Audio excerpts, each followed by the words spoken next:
जैसे कि मान लो कि ये दो ऑब्जेक्ट है, ये दो ऑब्जेक्ट के बीच में अभी एयर है, इसके बीच में ग्रेविटेशनल फोर्स ऑफ अट्रैक्शन जो है, मतलब इतना दूर दूर रखने, तो ग्रेविटेशनल फोर्स ऑफ अट्रैक्शन जितनी भी होगी कैलकुलेट करेंगे, और इसके बीच में अब मैं आ गया, तो मैं डाइलेक्ट्रिक मीडियम, मतलब मीडियम बदल दिया ना, पहले प्योर एयर था, अभी मैं एयर प्लस मैं हूं, बराबर, तो इसके बीच का मीडियम बदल गया, डिस्टेंस वही है, मास वही है, तो इसके बीच का जो ग्रेविटेशनल फोर्स ऑफ अट्रैक्शन है वो अभी भी वही रहेगा, क्योंकि मीडियम के चेंज होने से नहीं बदलता। लेकिन अगर ये चार्ज होता, ये Q1 और Q2, तो इसके बीच का जो फोर्स ऑफ अट्रैक्शन या रिपल्सन नेचर ऑफ चार्ज पे डिपेंड करेगा। नेचर ऑफ चार्ज सेम होगा तो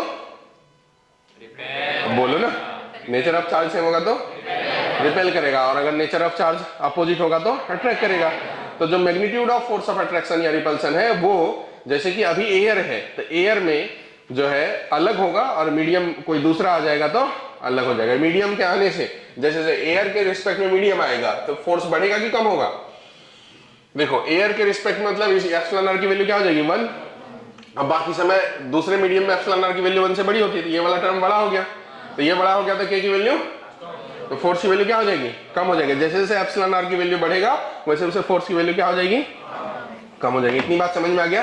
एप्सिलॉन आर को रिलेटिव परमिटिविटी कहते हैं और इसी को डाइलेक्ट्रिक कांस्टेंट कहते हैं। ये यूनिटलेस और डायमेंशनलेस होता है। एयर के लिए या वैक्यूम के लिए कितना लेते हैं इसे? 1। स्पेस के लिए इसे 1 लेते हैं, लेकिन जो मेटल होता है, कोई भी मेटल, उसके लिए कितना लेते हैं? इनफाइनाइट लेते हैं। इसका एक फॉर्मूला और है, आगे चल करके पढ़ेंगे हम लोग। ये जो डाइलेक्ट्रिक कांस्टेंट बोलिए या एप्सिलॉन आर बोलिए, इसका फॉर्मूला होता है 1 प्लस सस्केप्टिबिलिटी, इलेक्ट्रिक सस्केप्टिबिलिटी, ये भी फॉर्मूला है, इसको कहते हैं सस्केप्टिबिलिटी। मैग्नेट में जाएंगे तब पढ़ेंगे हम इसे, इसके बारे में।